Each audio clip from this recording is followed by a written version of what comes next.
Behind for a little while, and I've popped out to indulge in a wonderfully nostalgic experience, one that very nearly died out. Welcome to the Curzon Community Cinema, here in the heart of Clevedon. Now, this is one of the oldest continually running cinemas still operating in the world. But in 1995, it nearly disappeared, and it was due to follow in the path of so many other doomed independent cinemas, if it hadn't have been for the people of Clevedon. The Curzon had a special place in the hearts of so many of the people in the community that a large group of them got together to save the cinema. Hence, in 1996, it became the Curzon Community Cinema. In doing so, it's guaranteed a cinema is on this site for many more years to come. So I think I should cough up my £5.50. Hi there, hello. Hello, hi. That's my ticket. Thank you. Cheerio. Bye. There's my ticket. Thanks very much. Thank you.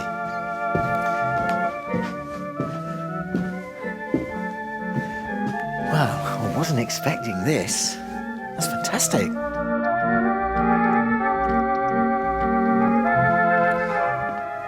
It's like a throwback to the 1920s. It has all the trappings of a traditional picture house.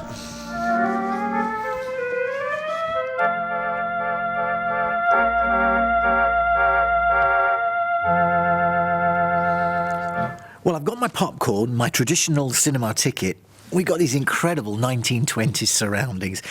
I'm starting to see what the people in Clevedon saw in this little gem and why they wanted to save it.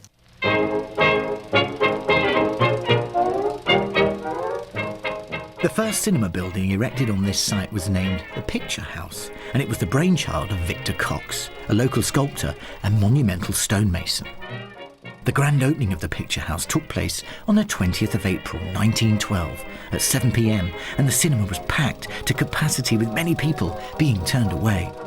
Since its opening night about 100 years ago, the Picture House has gone through many reincarnations, but the most crucial moment in its history came in 1995, when, as a cinema, it was on the verge of closure.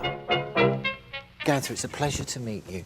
You're the director of the Curzon Community Cinema here in the heart of Clevedon, and I'm so pleased they saved this place. Why do you think it was so important to keep the cinema open?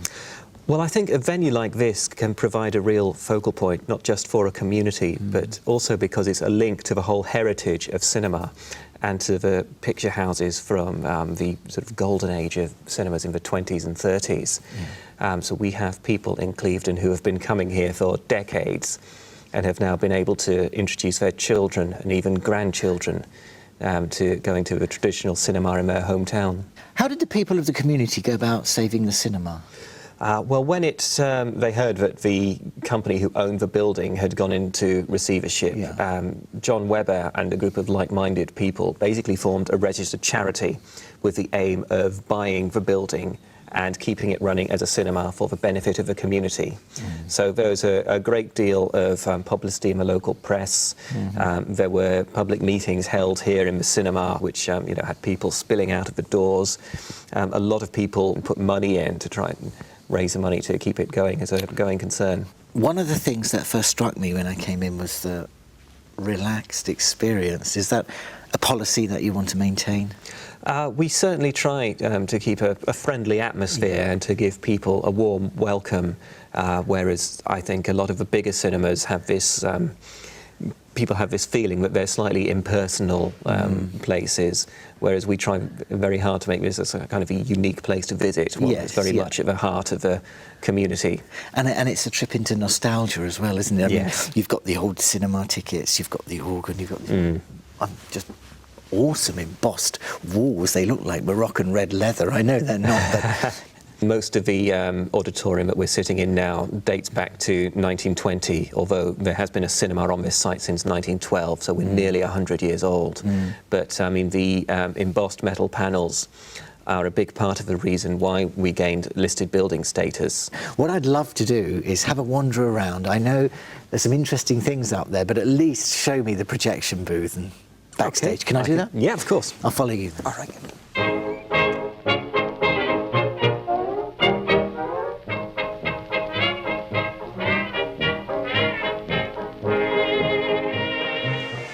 Here we are in the projection with the nerve centre. I guess this is the most important room in the cinema, really. It is, yes. For anyone wanting to watch a film, it certainly would be. Yeah, so the pressure's on the projectionist. Absolutely. How does the film arrive? Well, we have two main projectors here. I mean, we have one which is your 35mm projector, which is essentially how film has basically been shown for the last 100-odd years. And on a 35mm traditional film print, it comes in a big box like this. So a courier drops this off? A courier drops this off. And it costs a lot of money, that, I'd imagine. But it comes in up to sort of 6 to 8 separate reels. So that's the standard 35mm format? Yes. There is an option now, isn't there? There is. We do also have here a digital projector. OK. And the film comes in a rather different format for this. So I've just got one here. This is kind of state-of-the-art kit now. It is, yes. I mean, this is Che Part 2, which we ran last week. So this is the whole movie in that little case? This is the whole movie in this little case, and it comes on a hard drive. So what happens is we put this into the server on the digital projector, we download the film, and then we can show it on the digital projector as many times as we've got it the license for. So it's a lot cleaner, a lot simpler and easier to use. It doesn't have the wear and tear that you can get on 35mm prints, and it is a lot easier to operate. It's so simple, even I can do it. There's some other treats here, I know. I know there's definitely a balcony.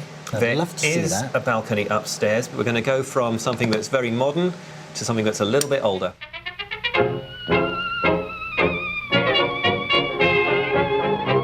Well, here we are in the auditorium, up in the gods, so to speak.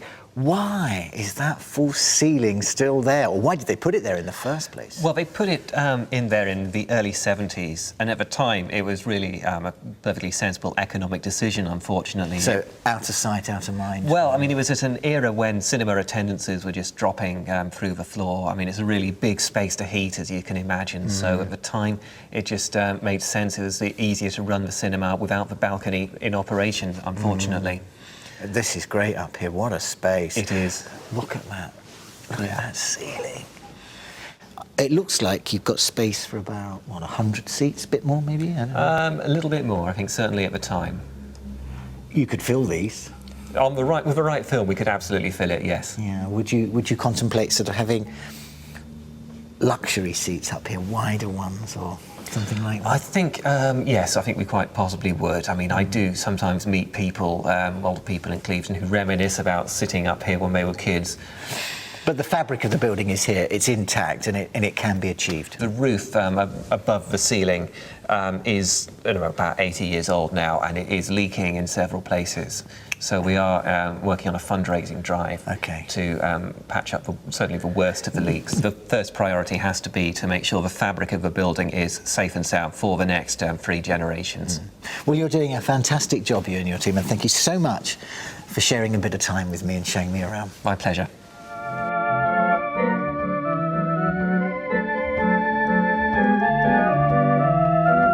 This cinema obviously holds a very special place in the hearts of the people of Clevedon. And after visiting the Curzon Community Cinema today, I understand why. It's great to see an old picture house like this going from strength to strength, run by the very people that depend on it.